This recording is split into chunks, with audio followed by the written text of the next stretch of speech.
Well, okay. So much for part one. Let's get into part two here.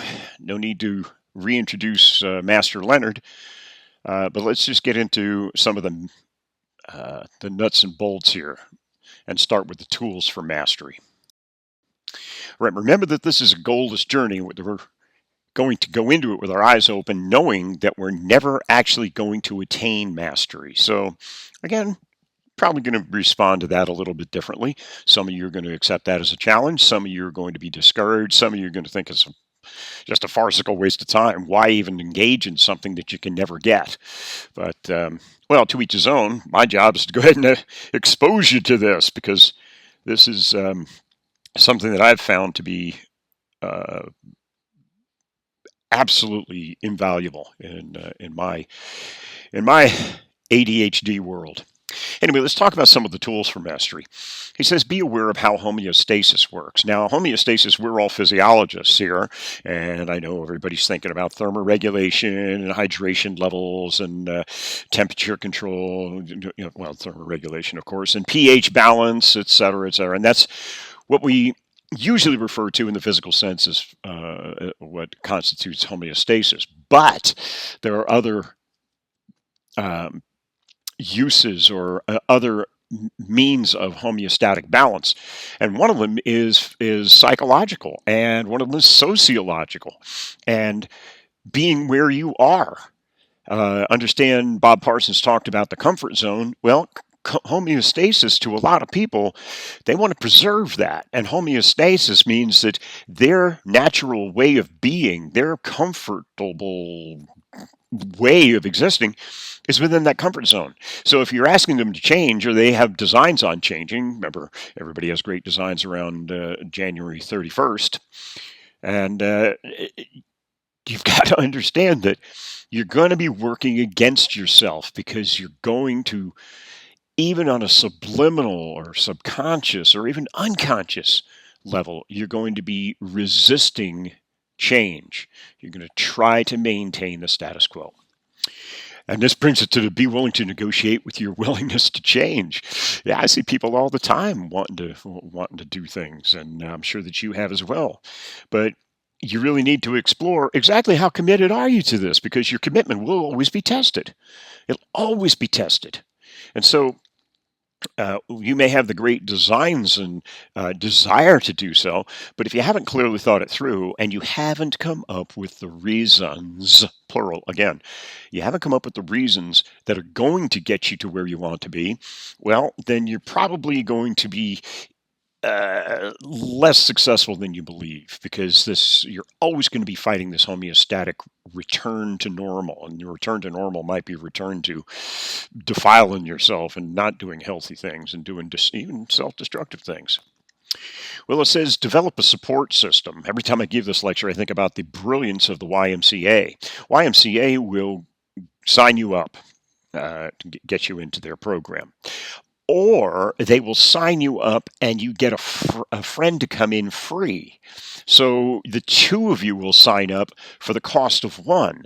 Now, what does that do? They're not just giving you a deal. This is very, very well thought through, because the moment that you both sign up, you become accountable to someone else, and your chances of maintaining and continuing your maintenance, it is exponentially increased. So it's a very, very brilliant thing. But try to surround yourself with supportive people that have your best interests at heart. And what I always say is to surround yourself with people that you love and love you enough to be willing to stab you in the front, look you in the eye and say, baby, you ain't doing this. No, stop it. Okay. So developing that support system is also important. Follow a regular practice. Well, yeah, of course. Just keep it going. Keep it going. Starting it is easy because you only have to start any time that you begin. The difficult thing is doing it again tomorrow, and the time after that, and the time after that. So in between initiation and maintenance, initiation is relatively easy. It's the maintenance that is the difficult part. And then once again, just to echo what he said before, dedicate yourself to lifelong learning. Well, how are you going to be able to do this? What kind of energy do you need? Well, getting energy for mastery, I told you this is going to be exhausting. And it's going to be exhausting if for no other reason than you're always going to be on. And the more you do, the better you get at this, the more you notice. And the more you notice, the more you understand has to be done. And the bigger the changes, and the more often and consistent the changes. And boom, boom, boom. It's one of those cases where you're going to be tested and it's going to be difficult. However, the whole time that you are being tested and you are accommodating it, you're getting stronger. So, this is no longer something that I do. It was back when I was in my early adolescence when it was first exposed to me. But now I'm 66, for gosh sakes. This is just the way that I see things, the way I do things, the way I set my mind to things. So, anyway, maintain physical fitness. Well, okay, that speaks for itself. And then he goes on to say, acknowledge the negative, but accentuate the positive. Notice here that what he's saying is that what you don't want to do is simply avoid or ignore the negative. No, you be aware of that. Remember before we were talking about Orlick, and you said get on and stay on the path that brings out the best in you. And I made comment that I'm not really sure. I've been around a long, long time, and I have some ideas about the things that bring the paths that bring out the best in me. However, I'm keenly aware of the paths that bring out the worst in me, and so I make concerted efforts to stay away from those paths. So, anyway, acknowledge the negative, but always accentuate the positive. And it's difficult for most of us to do. Remember, I told you about the grade and the grading the paper, etc. What do we notice? We notice the things that we mess up. We notice the things that we miss, that we erred. So, try to take a moment and reach around, give yourself a pat on the back, and acknowledge what you were doing well. This next one, try telling the truth. Who's he talking to? He's talking, you try to tell the truth to yourself. Everybody else got your number, babe. We've Everybody's got your number. And probably you're the last one to know. But try telling the truth to yourself. And this requires some courage and some brutal honesty. And it's not always difficult. I mean, it's not always, sorry, it's not always easy. It's difficult, and the path is really one that needs to be tread more often than not. So it's easy for us to kind of poo-poo things and put them aside and dismiss them, but occasionally, and it's usually brought about by extraordinary circumstance. Perhaps try telling the truth that's happened to you right now with some of the quarantine, the COVID, and the self isolation and social distancing and all the rest of this stuff. So, anyway, honor but do not indulge your own dark side. Yeah, that's right. He's saying you've got some qualities that if you use them appropriately can benefit you, but if used inappropriately can really smack of malevolence. You don't want that because that's a slippery slope. Again, getting more energy for mastery, he says set your priorities. And, well, I think I said it before. When you're paying attention, you're going to notice some things. And one of the most profound things you're going to notice is how much time you've got that you screw around and you waste. You just squander it. You blow it off, or you like to make like you're busy, and yet of course you're not. But set your priorities. And my suggestion for here, and I'm echoing what Master Leonard would say, is to use your journal. It's an excellent tool to keep track of these things. Set your priorities. What do you want to do? Now, don't confuse this with goal setting. Just some things that you need to keep in mind, that sort of thing. This is important to me. This is important to me. And try to enumerate them. And then once you've enumerated them, go ahead and put them in order. See if you can give some weight to them, some magnitude, order of magnitude. I love this. Make commitments and take action. Remember back with Dr. Orlick, he said, make commitments. And then the next point was, oh, yeah, by the way, and then take action. See, for Master Leonard, he combines them both. He regards them as one of the same. If you're going to make the commitment, you take action. Do it, or don't make the commitment. And then, again, just to echo what we've said all along here, get on the path of mastery and stay on it. No, it's pay attention and keep working on self-improvement. Now, you're going to encounter some pitfalls, and here's just a variety. I'm not going to spend a great deal of time on these, just kind of uh, remind you of them. I'm sure that you probably know most of them or be familiar with most of them. Anyway, a conflicting way of life. And of course, this reflects the results orientation of our society. We're not going to be judged upon what you intended. You're going to be judged upon what you did or what you didn't do, as the case may be. So the job may not be the path, but even though it is results oriented, you can still couch it in terms of or put it in terms of working on your own self improvement. So don't think that they're mutually exclusive, that it's all this or all that. The obsessive goal orientation, here he says, keep your eyes on the path. Now, I know that in our lexicon, we always say eyes on the prize, keep your eye on the prize. Well, the problem with that, and it is a problem because the prize keeps changing. You notice that you start out on a journey, perhaps it was a goal, you wanted to get this. And then as you were getting there, remember the things that brought you are not the things that keep you, and the things that brought you, things that keep you are not necessarily the things that get you all the way through. You notice that you're going, that's important. I like that over there, which isn't exactly what you started out to do, but it's somewhat related. So keeping eyes on the path. I remember my master telling me, you keep eye on, in startup fishing, you keep your eye on the prize. You only have one eye to keep on the path. So yeah, keep your eyes on the path, pay attention to that, and you're going to be making progress the whole time. Poor instruction. Well, guys, what can I tell you? We've all had it from one time or another in our past. Might have been in school, might have been in sport, might have been somewhere. But yeah, remember he says you need a teacher, not a guru. This next two, lack of or over competitiveness, that's really a judgment call. And you just can't make a universal decree on that. The rule of thumb that I'll offer you with that is if it begins to interfere with the ADLs, with your activities of daily living, perhaps you are either over or under competitive. You might want to take a look at that. Oh, the next one, the last one here, laziness. Oh my goodness. Anybody aside from me lazy? I combat this. I work against this all the time. And even though while I'm doing it, I am amused that I am still, after 66 years, messing around with my own laziness. Wow.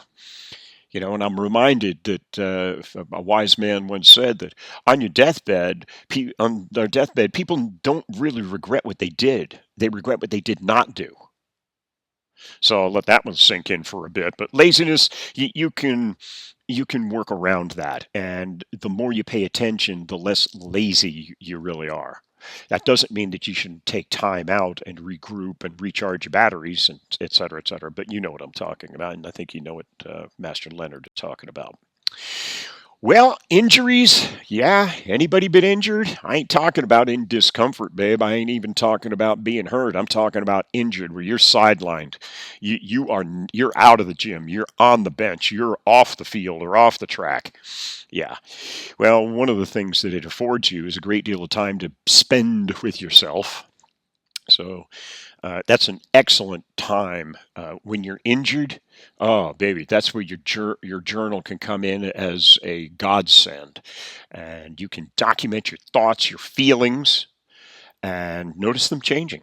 Notice your priorities changing. Write them down. Get in touch with it. Be unvarnished. Don't self-edit. Put it down. You're going to want to read this again in 5, 10, 15, 20, 30 years and see where you were and how you dealt with it. Drugs. Drugs are bad. Okay, Kyle. Drugs are bad. Yeah, a little South Park sub-reference there. Guys, look, I'm going to shoot from the hip with here. I'm a child of the 60s, okay? You can fill in the blank there. I've been around. But I've got to tell you, be careful of these because they're an empty promise, and especially those of you right now who are rolling your eyes and thinking about, oh yeah. But I know I heard it all too. And especially be careful with the innocuous things like pot. I know I've heard all the arguments over the past 50 years about, yeah, man, it's just the same as having a beer. And, well, it's a little different than that, guys. And I'll just make this one statement, then I'll then I'll shut up and I'll get off my soapbox. Pot is dangerous because of one thing. It's not what it does to you, and it's not that it's a gateway drug or any of the rest of that horror, you know, horrible stuff that was put out in Reefer Madness back in the 30s.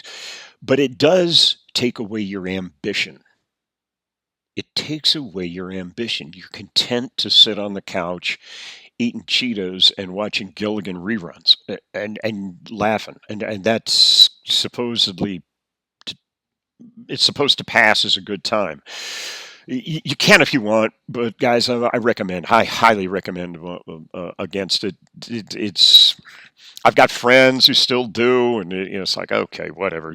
That's for you, but it's not my gig, babe. Prizes and medals. Now, a lot of people regard these as extrinsic rewards, but remember, I told you that I regard motivation as being kind of like a balance beam. You get some pros and cons and whatnot, and anything that you can add to the pro side that'll tip the balance and take you past threshold and get your butt off the couch and get you doing things. Okay, and if those happen to take the form of prizes and medals or T-shirts or a certificate or whatever you want to, so be it. It's fine. It's fine. Nothing wrong with that. But I would suggest that if you're doing something for a prize or for a medal, keep track of how important that is when you ultimately do it. Ultimately, I believe you're going to find, but perhaps I'm just projecting here, that the journey itself was more important than the medal itself, and the medal will just be tossed in a drawer somewhere or hung on a shelf, whatever. Vanity. Remember that fear of looking foolish? And yeah, that's right. Be careful of that. Just be in there and be part of the mix. Um, I don't know anybody who laughs at anybody in the gym. If they're in there, if they're in the gym and they're out running or they're doing whatever, at least they're doing it. The people, notice if you will, the people who are laughing are the ones sitting on the couch. So fine. What did they say? The T-shirt during the marathon. It said, "Dead last finish beats did not finish beats did not start." I thought that was a brilliant phrase. Anyway, dead seriousness. Don't be so damn serious. Lighten up. Have some fun. Gosh, I just don't trust people that don't have a sense of humor. And I think you'll probably hear this again from me, but I think some people say that music is the universal language. I don't know. I think that humor is. I think that laughter and something as innocuous as a smile can really cure a great many ills. Inconsistency, yeah. Well, that's the bane of our profession, guys. If you're a trainer, you're a coach, it's the inconsistency. Again, it's that initiation versus maintenance. Maintenance is tough. It's very difficult to keep things going. So, be aware of that. And finally, perfectionism. I see a lot of perfectionists in my practice, and perfection. Those of you are you perfectionist? You know it if you are. And if you are, you got to admit it. Otherwise, you'll be imperfect and you'll hate yourself in the morning. So I always negotiate with my perfectionists because perfection is an ideal. It's an absolute. There are no errors. And of course, that's not really possible. It's certainly not probable. Um, I negotiate with them and say, look, perfection is an ideal. Would you settle for excellence?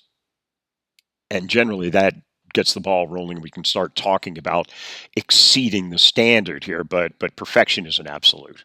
All right, so let's just kind of recap the whole thing here. I'm just going to pop through these last four slides. Knowing that the final destination will never be reached, you're never going to achieve mastery. You may collect masters ratings. Yeah, that's easy enough to do, I suppose. My master wants me to test for master, and here I can certainly sympathize and empathize with Master Leonard in that I'm not worthy. Good grief, come on. But anyway, that's another discussion. Being diligent with the process of mastery, you're going to find that the process exceeds the product. Um, the commitment to hone skills, you're constantly on the lookout to do that. And then after reaching the top of the mountain, you climb another one. You climb another one. You just keep going because you're learning something from every time, everything you touch, every challenge that you afford yourself. Uh, you need to continue to practice despite apparently not getting anywhere, where of course you are. You're getting somewhere all the time. And making this a life process. Again, you're not in this for the short term, you're in this for the long haul. So take it seriously, pay attention. Be patient while applying long term efforts, and that requires courage and discipline and application. So stick with it, persistence. Appreciating and enjoying plateaus as much as the progress, yes, because you're continuing to learn and to appreciate and to understand. It gives you a chance to collect yourself and make meaning of the advances you have made. Practicing for the sake of practice. Yeah, because you love it, because you're passionate about it, because it's a spiritual thing. And we'll talk about that in another lecture.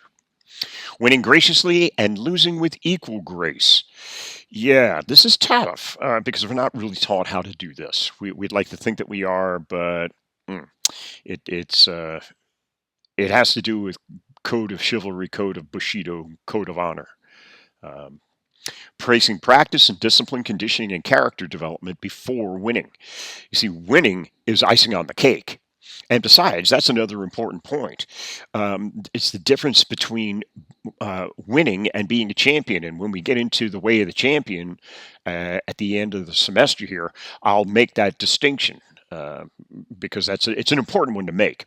Winning, you only win once in a while. When you're a champion, you win all the time. Everything you do, you're winning. And being courageous.